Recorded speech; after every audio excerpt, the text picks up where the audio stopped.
सो hey everyone, आज के इस वीडियो में मैं आप सभी को दो चर वाले रैखिक समीकरण से कैसे उसका वेरिएबल का मान निकाला जाता है, यानी एक्स और वाई का वैल्यू निकालना सीखेंगे।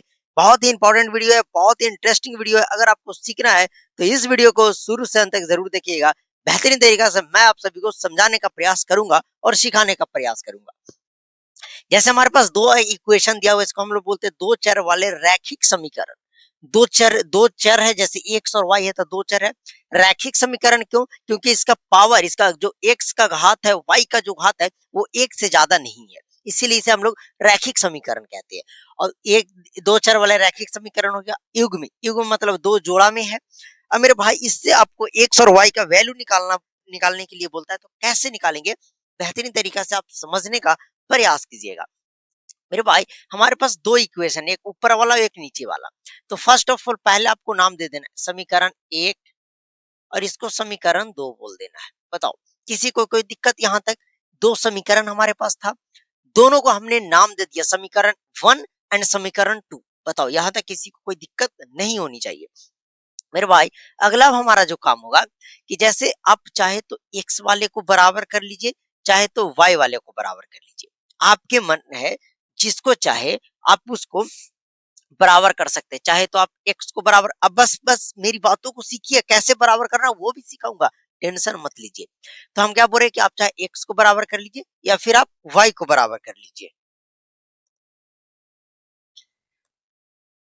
तो हम आप सभी को क्या बोल रहे हैं कि आपको बराबर करना है, एक को एक्स को बराबर कीजिए या फिर वाई को बराबर कीजिए, आपको जो मन करे वो बराबर कर दीजिए। अच्छा, जैसे पांच, अगर आपको एक्स वाले को बराबर करना है तो मेरे भाई, एक्स के साथ गुणांक में कौन है, उसके साथ गुना में कौन है? पांच। नीचे जो देख रहे हैं वो है हमारा तीन। अरे मेरे भाई, ऊपर में ही ना पांच एक्स और नीचे में है तीन एक्स। ऊपर में है पांच एक्स, नीचे में है तीन एक्स। अगर वाई वाले को बोले तो ऊपर में है तीन वाई और नीचे में है नौ वाई। यही ना है। अगर कोई एक्स वाले को बराबर करना चाहता है उसको भी मैं सिखाऊंगा, कोई वाई वाले को बराबर करना चाहता है, आप किसी को बराबर कर लीजिए, आपका आंसर मेरे भाई सेम ही आएगा। ठीक है, ऐसा नहीं कि तरीका बदलने से आंसर बदलेगा, कभी नहीं होता है। मेरे भाई, अगर आपको एक्स वाले को बराबर करना है तो आप बताओ क्या करोगे? तो देखिए, एक्स के साथ गुना में जो यहाँ है और ये जो गुना है, ऊपर वाले को नीचे गुना कर दीजिए, नीचे वाले को ऊपर गुना कर दीजिए। तो तीन नीचे है तो ऊपर में तीन गुना कर देंगे, ऊपर में पांच है तो नीचे में पांच से गुना कर देंगे। अब दोनों को आप करके देखिए, तो बताओ, पांच तिया मेरे भाई 15x हो जाएगा। इधर करेंगे, पांच तिया 15x हो जाएगा। बताओ मेरे भाई, दोनों का कोफिशियंट, दोनों का गुणांक सेम हुआ कि नहीं? एकदम बेहतरीन तरीका से आप समझ रहे होंगे कि दोनों का गुणांक सेम हो गया। मतलब अगर इसको गुना करना है तो देखिए, तीन और नौ। तब बताओ, दोनों को गुना करना है तो सिर्फ बोलोगे कि तीन में तीन से गुना कर देंगे तो नौ वाई हो जाएगा और नीचे भी नौ वाई हो गया। ये तो लल्लू राम का खेल था, आप इजी वे में इसको कर सकते थे। बस हमें ये करना है कि दोनों कैसे सेम हो रहे हैं। अगर दोनों अगर दोनों अलग अलग नंबर से, जैसे यहाँ पे पांच था, तीन है, तो तीन को ऊपर गुना कर दीजिए उसके कोफिशिएंट से, और उसके कोफिशिएंट से नीचे गुना कर दीजिए, मतलब गुणांक को ऊपर नीचे गुना कर दीजिए, वो ऑटोमेटिक ही इक्वल हो जाएगा। अब बोलोगे कि इसमें हम गुना करते तब, इसमें आप गुना कर दीजिए ऐसे। तो मेरे भाई, नौ से ऊपर कर देते गुना और तीन से नीचे गुना कर देते, तो ऊपर हो जाएगा नौ तिया 27y और नौ तिया 27y। बताओ मेरे भाई, दोनों का कोफिशिएंट बराबर हो गया। पर हम ऐसे क्यों नहीं किए? क्योंकि हमें पता है कि नौ में सिर्फ अगर हम तीन को, अगर सिर्फ हम तीन से गुना कर देंगे तो नौ हमारा आ जाएगा, तो ऐसे बराबर हो जाता। तो ये आप दिमाग लगा लेते। अब बताओ मेरे भाई, किसको बराबर करें? तो बोलोगे मेरे भाई, ये तीन वाई को नौ वाई बनाना बहुत ही आसान है, खाली ऊपर वाला में गुना कर दीजिए, आपका नौ वाई बन जाएगा। हम बोले ना, हम जिद्दी वाले आदमी हैं, हम एक्स वाले को बराबर करेंगे। तो एक्स वाले को बराबर करेंगे तो रूल क्या है, नियम क्या है? वही रूल नियम है जो मैं आपको बताया। तो बताओ मेरे भाई, एक्स वाले को बराबर करेंगे तो इसके कोफिशिएंट में कितना है? तीन। तो तीन से पहले समीकरण में गुना होगा, दूसरे समीकरण में गुना कितना से होगा? तो पहले समीकरण के एक्स कोफिशिएंट पांच से गुना होगा, तो पांच से गुना होगा। हम लिख देंगे, यहाँ पे लिख दीजिएगा हल। डायरेक्ट मैं प्रश्न लिखकर हल ही कर रहा हूँ। अब लिख देंगे यहाँ पे गुना करने पर। बताओ मेरे भाई, गुना करने पर हमें क्या मिलेगा?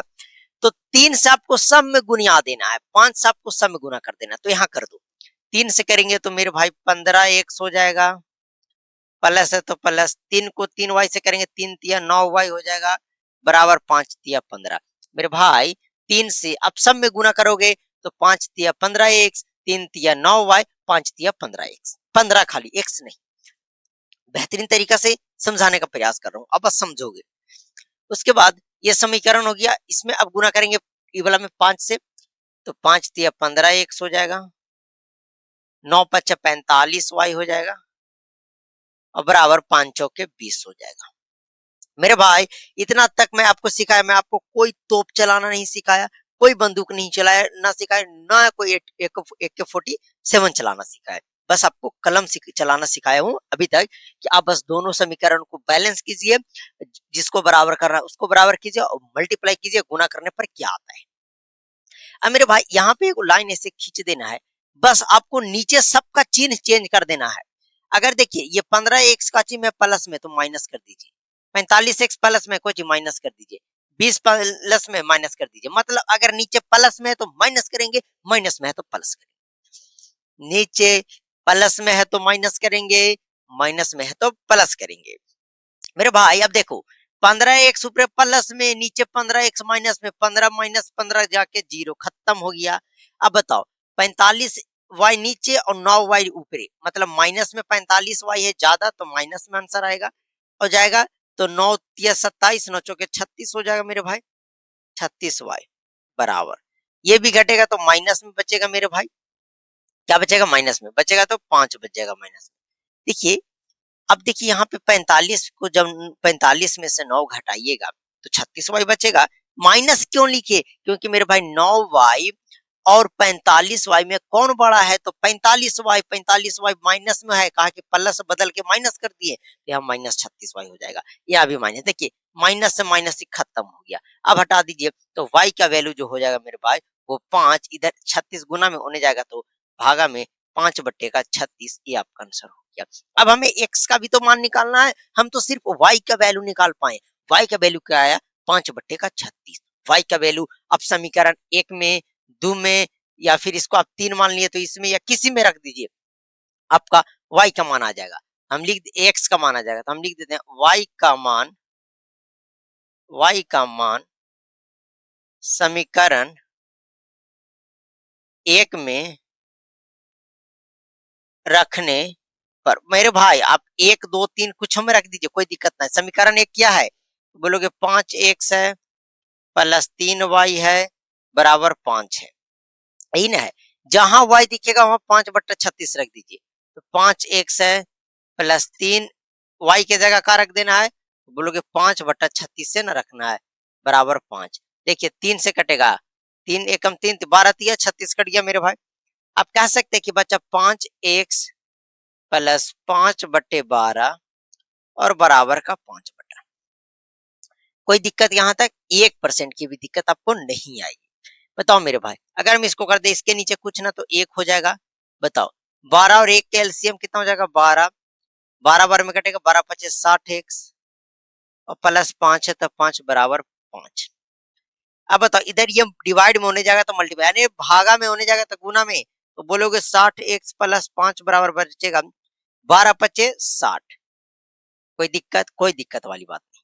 अब बताओ 5 प्लस में होने जाएगा तो माइनस में, मतलब 60x बराबर 60 और माइनस का 5 बचेगा, 60x का जो वैल्यू हो जाएगा वो 55 हो जाएगा।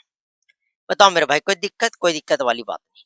यहाँ से अगर x की वैल्यू बात करें तो 60 गुना में होने जाएगा तो 55 और बट्टे का 60 हो जाएगा, 5 से काट दीजिए, 5 11 पचे 55, 12 पचे 60, x का वैल्यू जो हो गया 11/12 हो गया, y का जो वैल्यू हो गया 5/36 आया। मेरे भाई बहुत सिंपल तरीका से मैं आप सभी को ये चीजें समझाने का प्रयास किया हूँ, एक बार और मैं समझाता हूँ जिससे आपको चीजें क्लियर हो जाए, बेहतरीन तरीका से आप सीख जाओ, मेरा यही प्रयास है। जैसे हमारे पास दो समीकरण थे मेरे भाई, एक समीकरण था 5x प्लस 3y बराबर 5, दूसरा था 3x प्लस 9y बराबर 4। तो हमें यहाँ पे x को बराबर की, अच्छा अब आपको मैं एक और अभी बना दे रहा हूँ, अब y को हम बराबर कर लेते हैं। देखिए अब y को बराबर कर लेते हैं, अब फिर मजा आ जाएगा। देखिए आंसर थोड़ा सा भी चेंज नहीं आएगा। ओके सब कुछ रहने देते हैं इधर, फिर से मिटा लेते हैं।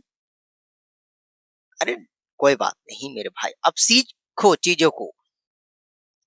अब बताओ, हम अगर y को बराबर करें तो ऊपर कितना से गुना करना पड़ेगा? तो बोलोगे बस सर खाली 3 से गुना कर दीजिए। कहा कि जब 3 को 3 तिया 9 करेंगे तो 9y 9y हो जाएगा गुना करने पर। गुना करेंगे तो 5 तिया 15x 9y बराबर 15 वही आया। इधर ज्यों का त्यों 3x प्लस 9y बराबर 4 का 4 रहेगा। हम क्या बोले, बस मेरे भाई आपको चिन्ह को चेंज कर देना है जब गुना करोगे तो। मेरे भाई माइनस माइनस माइनस, देखिए ये खत्म हो गया, कहा है कि ऊपर प्लस नीचे माइनस खत्म। देखिए -3x 15x घटेगा तो 12x बचेगा। आप बोलोगे अबर प्लस माइनस काहे नहीं लिखे? मेरे भाई 15 प्लस में है, 3 माइनस में, 15 ज्यादा इसलिए उसका चिन्ह होगा बराबर। ये जाएगा तो 11 बच गया। x बराबर करे तो 11, 12 गुना में होने जाएगा तो भागा में। x का वैल्यू बताओ मेरे भाई, 11/12 उधर से भी आया था कि नहीं, इधर से भी आया कि नहीं? मैं आप सभी को बोल रहा हूं कि आप जैसे मन करे, जिस तरीका से मन करे उस तरीका से बना दो। मैथ है, अब जितना इसको प्रैक्टिस करो, जौन जौन तरीका लगाना है लगाओ, आपको आंसर आ जाएंगे। अगर आपको मेथड पता है, चलो y का मान समीकरण अगर 2 में रख देते हैं, चाहे 1 में रखें, 1 में रखते हैं आसान पड़ेगा, 1 में रखते हैं। मेरे भाई 5x प्लस 3y बराबर 5 है, पहला समीकरण यही है। अब हमें रखना है x का वैल्यू 11/12 रखना है, तो 5 गुना 11/12 रख दिए प्लस 3y बराबर क्या हो जाएगा, 5 हो जाएगा। अब देखिए 11 5 ऊपर हो जाएगा 55/12 प्लस 3y बराबर 5। बताओ इसके नीचे कुछ ना था, एक पहले इधर एलसीएम ले लो तो हो जाएगा मेरे भाई एलसीएम 12, ऊपर 55 के 55 रह जाएगा, और ये तो 12 तिया 36y हो जाएगा। कैसे? तो बताओ एक इस 12 को 12 बार में काटेगा, 12 तिया 36y बराबर 5। अब देखो 55 प्लस 36y बराबर, ये 12 25 60 उन्हें गुना में चल जाएगा, भागा में है तो 60 हो जाएगा। तो फाइनली कह सकते हैं यहां से मेरे भाई कि 36y को रख लीजिए, 36y को हमें रखना है 60, ई प्लस 55 60 माइनस 55 में बदलेगा, तो कह सकते हैं कि 36y का जो वैल्यू होगा वह 5 के बराबर होगा। काहे कि 60 में से 55 जाएगा, 5 बचेगा। अब बताओ मेरे भाई y का वैल्यू क्या होगा, तो 36 गुना में होने जाएगा तो भागा में। लो मेरे भाई उधर से भी 5/36 आया था, इधर से भी 5/36 आया, 11/12 आया था, 11/12 इधर भी आया। आई होप आपको बेहतरीन तरीका से समझ में आया। अगर आपको समझ में नहीं आया तो एक और आप उपाय कर सकते हैं, अब कमेंट बॉक्स में कीजिएगा। मैं इसका एक पूरे डिटेल वीडियो कम से कम 40 से 45 मिनट तक के वो वीडियो बनाऊंगा, 4 एग्जाम्पल 5 एग्जाम्पल लेकर आऊंगा और 100% मैं आपको सिखा कर जाऊंगा। कितने भी आप कमजोर हैं मैथ्स में, 100% मतलब 100% आपको सिखा दूंगा। तो चलिए मिलते हैं आप सभी से अगले वीडियो में। जो अगर देखिए कभी नहीं पढ़े होंगे क्वेश्चन तो उन्हें नहीं समझ में आया होगा, जो पहले कभी कभी पढ़े हैं उनको थोड़ा बहुत समझ में आया होगा कि कैसे माइनस से प्लस किए, प्लस से माइनस किए, इजी था। लेकिन जो यार कभी पढ़े ही नहीं तो उनके लिए थोड़ा सा डिफिकल्ट हो सकता। आई थिंक मैं तो बहुत सिंपल तरीके से समझाने का आपको प्रयास किया था। मिलता है आप सभी से अगले वीडियो में। ओके।